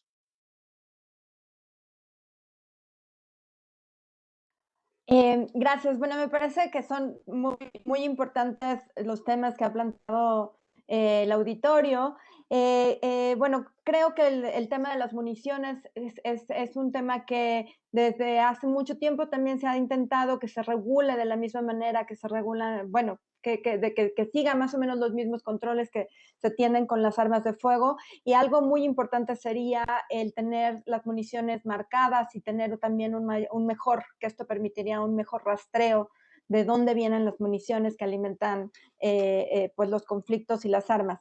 Y me gustaría también hacer como una reflexión con respecto a lo que han dicho mis colegas, ¿no? Y también como a manera de despedida dejar un mensaje un poco más esperanzador, porque lo que hemos visto también en la sociedad de Estados Unidos en los últimos años es que se ha fortalecido mucho el activismo en contra de las armas y hay muchas nuevas organizaciones y muchos jóvenes que están en contra de las armas, generalmente a raíz de los shootings, de los tiroteos.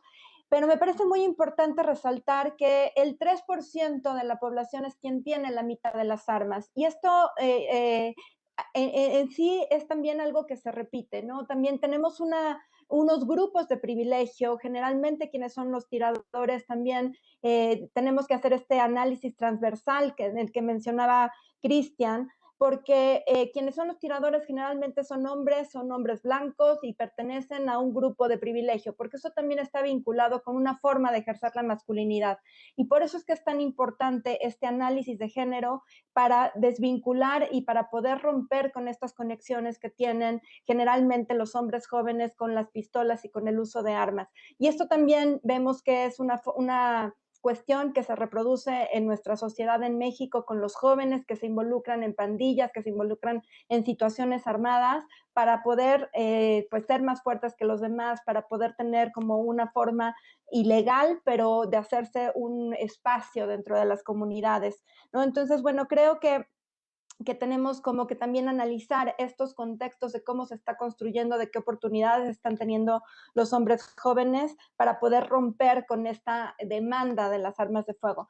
Y por último, nada más, creo que en este sentido necesitamos, como les decía, necesitamos fortalecer la capacitación que tenemos en todas las instituciones involucradas en todos los puntos de control, porque hay muchos puntos en el círculo, digamos, de las transferencias legales de armas, hay muchos puntos de control que eso sí, digamos, está en nuestras manos fortalecerlos y son acciones muy contundentes que pueden tener un impacto muy significativo en la reducción de la violencia armada.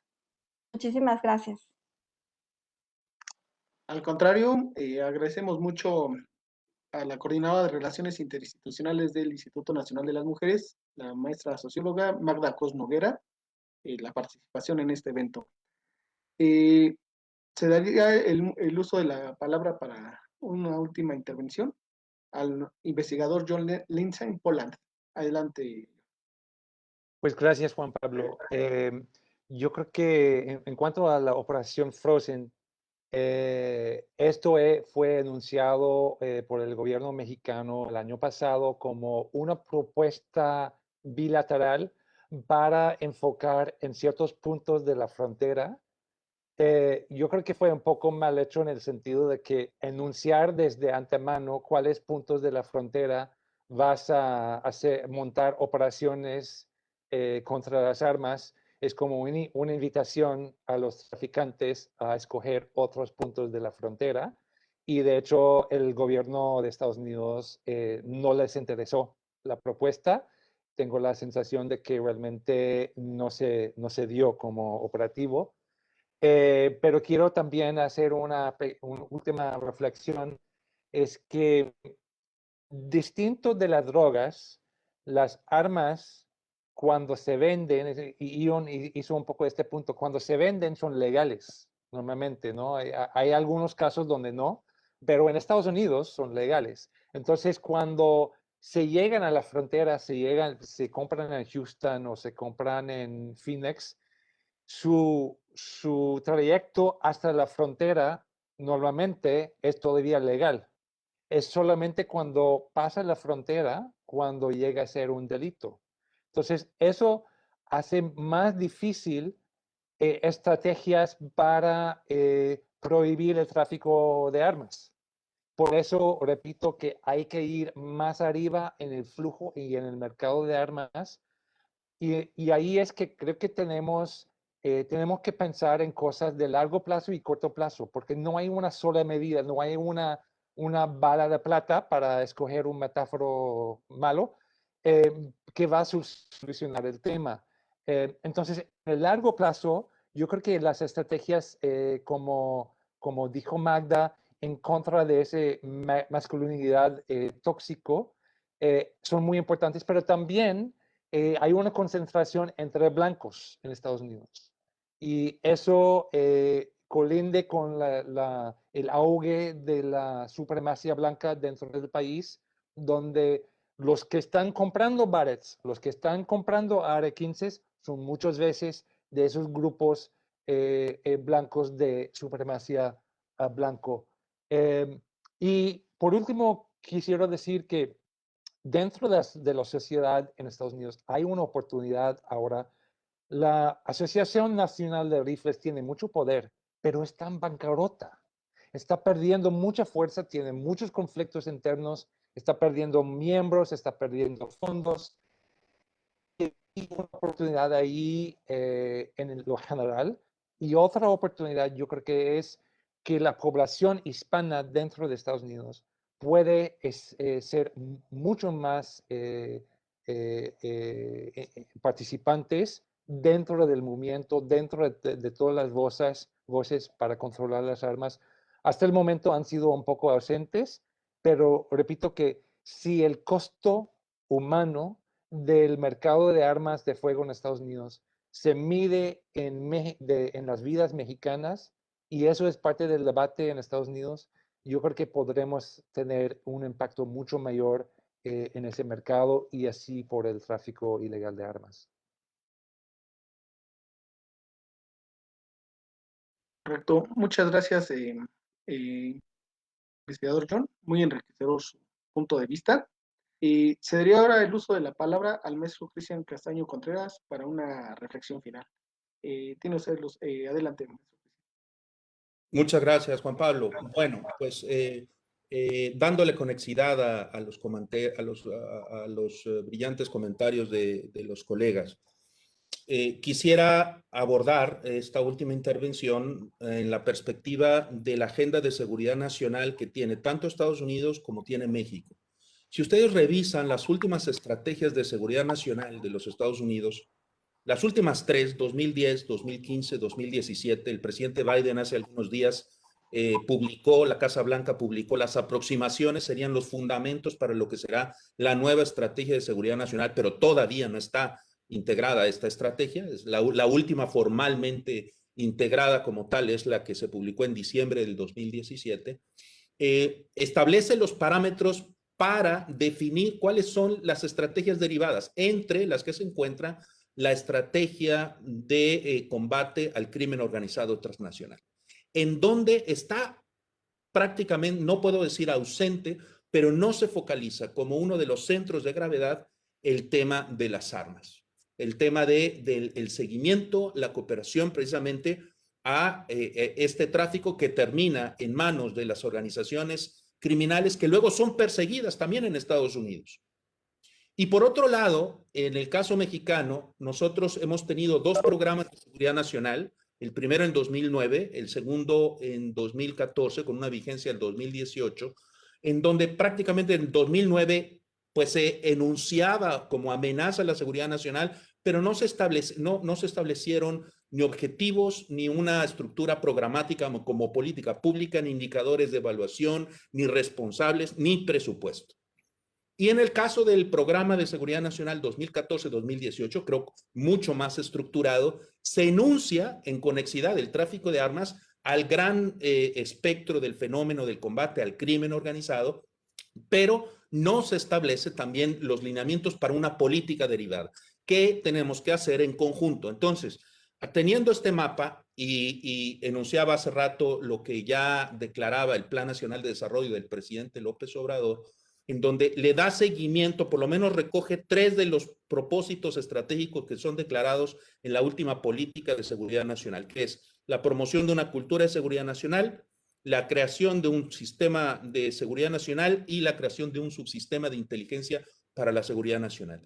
Estos 3 pilares son muy útiles para ponerlos y debe de ser un esfuerzo compartido para que en la próxima estrategia de seguridad nacional de los Estados Unidos y el programa de seguridad nacional que publique México, que ojalá podamos tener una continuidad en una política de seguridad nacional, está enunciado en el programa, en el Plan Nacional de Desarrollo, está enunciado. Yo creo que tenemos el fundamento para tener un programa y me atrevería a decir, el tener fundamento para publicar un programa de seguridad nacional que trascienda a la anécdota electoral, que no se quede con la vigencia de un periodo gubernamental y que podamos construir una política de Estado. Evidentemente, con los esfuerzos en donde tenemos que hacer un trabajo mucho más amplio, de mayor consenso, de mayor involucramiento de la academia, de la sociedad, del sector privado, pero con esa aspiración para que el esfuerzo que se haga en conjunto para, primero, conocer, reflexionar, generar conocimiento estratégico en materia del tráfico de armas y la conexidad con todos los demás delitos. Y luego la instrumentación de las medidas, de las políticas públicas y de los esfuerzos sociales, porque no pueden ser nada más esfuerzos hechos por la autoridad pública, sino tiene que haber un gran esfuerzo educacional, familiar, en los centros de trabajo, en los grupos comunitarios. Bueno, pues es que esto tenga una coherencia para que realmente le llamemos una estrategia nacional. Entonces, con esto concluiría.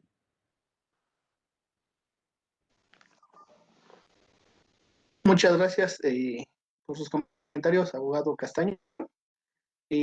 Ahora sería el turno para el periodista Yurillo, a fin de compartir una reflexión final. Adelante, John. Gracias. Entonces, rápido. Creo que esta cuestión de los fanáticos de armas en Estados Unidos, y sea una sección de fanáticos que hasta cuando hay un masacre y dice que no es cierto y son actores y cosas así, ¿no? Existe y tiene un impacto, pero al final ellos son una minoría y también hay mucho espacio para cosas, para avances, como incluso con ellos o excluyendo ellos para avances. Por ejemplo, esta cuestión de tener universal background checks la apoyan incluso la mayoría de la gente con armas, la mayoría de los conservadores, aparte de la gran mayoría de la gente de Estados Unidos. El NRA, que estaba peleando durante muchos años todas estas medidas, lo hizo también mucho como un negocio, porque ellos era vender esta campaña y pelear como una batalla sin perder terreno, ¿no? Fue su idea. Pero también son para atrás ahorita, como dijo John, y hay un momento para actuar con eso. Creo que sería bueno que México junta con Canadá en este aspecto. Canadá también tiene un problema por el tráfico de armas de Estados Unidos a Canadá. Entonces, si este fue puesto en las cuestiones trilaterales también podría ser útil. Por último, creo que como todas estas cuestiones, todos estos problemas, es una cuestión de reducir los daños reales. Si no es posible parar completo el río de hierro, el río de armas que viene, reducirlo podría tener un impacto positivo muy importante. Si encuentras ahorita cuando usan los delincuentes una arma, lo usan y dicen que ya está quemado, porque ya han usado en un asesinato y no quieren estar con la arma, lo revenden a la calle. Entonces, estas armas le llegan a adolescentes en las escuelas, ¿no? A muchas personas en la población que cometen otros delitos como comunes, pero con personas también que tienen conexiones con los otros grupos. Entonces, nada más para reducir, para poner más caro las armas, para ser menos armas, armas con menos potencia. Y podría ser cambiar de un ciclo vicioso negativo que es ahorita, que hay tantos asesinatos, entonces hay tanta impunidad, entonces es tan fácil cometer delitos, que hay grupos con tantas armas que la policía no puede, entonces lo mandan militares que provocan más violencia, a cambiarlo un ciclo positivo que hay. Los delincuentes tienen menos armas, que no tiene balas, que no tiene tanto AK-47. Entonces, todo puede reducir y esperamos para que no pueda repetir tanto estos niveles de 35,000 homicidios en un año y cosas tan fuertes como eso. Muchas gracias al periodista Joan Grillo, muy enriquecedora su visión también. Y para concluir nuestro evento, quisiera darle el uso de la palabra al maestro Rodrigo Reyes Muguerza, en representación del senador Ricardo Monreal Ávila, presidente de la Junta de Coordinación Política del Senado de la República, nos dirija unas palabras de cierre del evento. Maestro Rodrigo, adelante con sus comentarios. Muchas gracias, Juan Pablo. Gracias a Juan Pablo y gracias a todos los ponentes. Yo quisiera continuar o nada más ampliar un poquito un punto que dijo Joan. Ahorita el tráfico de armas en México y en el mundo en general enfrenta un problema difícil porque llevamos muchísimos años con un problema que desde términos legales y de política pública no se atendió. Entonces, el reto va en dos vertientes, al menos por como yo lo veo y por como yo lo entiendo después de las ponencias de cada uno de ustedes. El primero es frenar, ¿no? Encontrar un mecanismo para frenar el tráfico ilícito de armas, que por sí mismo ya es algo sumamente complejo. En el Senado, en esta legislatura, como bien lo decía Juan Pablo, se han presentado diferentes iniciativas. Está por ahí la iniciativa presentada por la senadora Bañuelos, por ejemplo, para endurecer los mecanismos o los requisitos para obtener un arma de fuego. Y también ha habido puntos de acuerdo en los que se trata de acercar con el Parlamento o el Congreso estadounidense para tener reuniones interparlamentarias en las que se toque este problema. Ahorita, no olvidemos que estamos en un momento de pandemia en donde la delincuencia, la dinámica del crimen organizado también cambia, pero aún así está muy claro que hay problemas que se tienen que enfrentar de manera compartida, ¿no? Entonces, ese es el primer punto que me llevo de esta, creo que es una enseñanza buena de este panel. ¿Cómo frenar? Esa es la gran pregunta, el tráfico ilícito, ¿no? Pero el otro es, ¿qué hacer con las armas que ya están en México de manera ilícita? Que como bien lo decía Joan y como bien lo decía Cristian, y John y Magda, pues están aquí ya siendo utilizadas por el crimen organizado y una vez que son utilizadas es muy probable que lleguen a manos de jóvenes que sin estar en el crimen organizado, sí las utilicen para cometer otro tipo de delitos, ¿no? Entonces, esas dos vertientes son sumamente complejas. Ahora bien, Guillermo utilizaba toda esta inteligencia de la Oficina de Naciones Unidas contra la Droga y el Delito. Y creo, otro de la información sumamente valiosa para mí es el mapa que presenta John de las armerías y la correlación que existe entre dónde están las armerías y por dónde pasan las armas. Hay un investigador por ahí de UCL, David Pérez Esparza, que hoy está en el Secretariado Ejecutivo, y su tesis doctoral trata precisamente de eso, ¿no?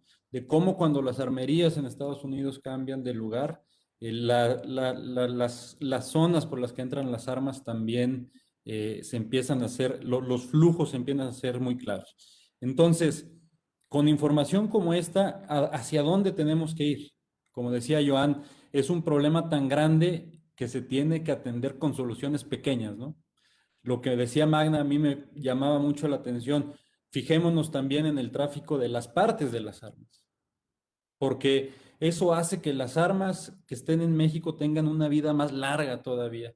Entonces, creo que un primer punto es sobre sí legislar en México sobre la manera en la que se obtienen las armas. Como bien lo decía John, aquí la Sedena controla toda la comercialización, pero también el mercado negro es algo que nos preocupa.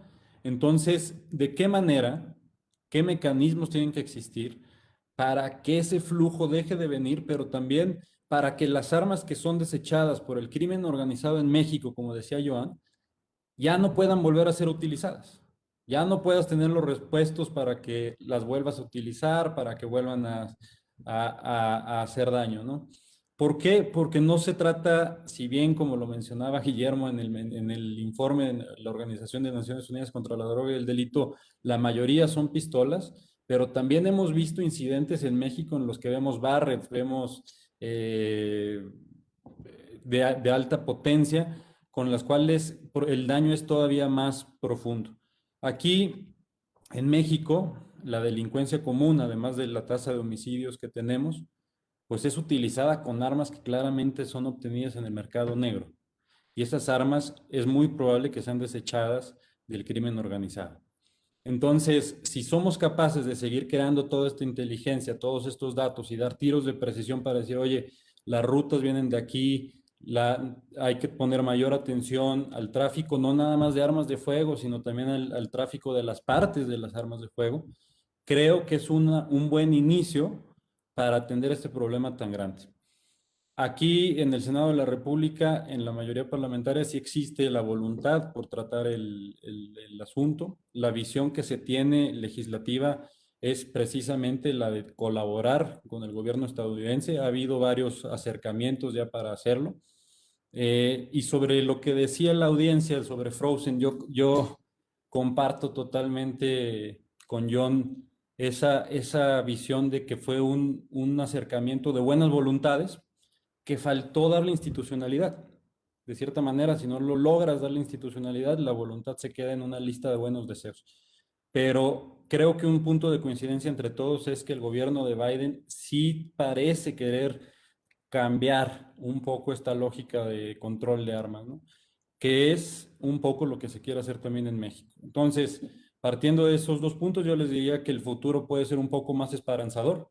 Es un tema que sin duda ha lastimado a ambos países, no solamente a México, porque las consecuencias se viven en Estados Unidos, ¿no? Las consecuencias de lo que pasa en México, pues son droga que llega al mercado más grande del mundo.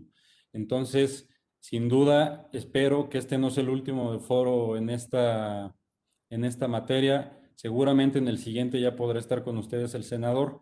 Y también lo importante que es que esta información, que todo el conocimiento que existe no se quede nada más en el análisis, ¿no? Sino que se lleve, sí, no a la legislación y a las políticas públicas que permitan ponerle fin al problema. Agradecemos mucho las palabras del maestro Rodrigo Reyes Neguerza, quien a nombre del senador Ricardo Monreal Ávila, presidente de la Junta de Coordinación Política del Senado de la República, nos acompaña en este evento del Instituto Belisario Domínguez. Con estas últimas participaciones concluimos nuestro panel acerca de tráfico de armas de fuego, tema pendientes en la agenda bilateral México-Estados Unidos. Agradecemos una vez más el tiempo y el compromiso de nuestra y nuestros ponentes en abordar y dialogar sobre este problema, que es tan importante en estos tiempos, tanto para los dos lados de la frontera, como bien dice Joan Grillo, pues inclusive una visión trinacional con la participación de Canadá.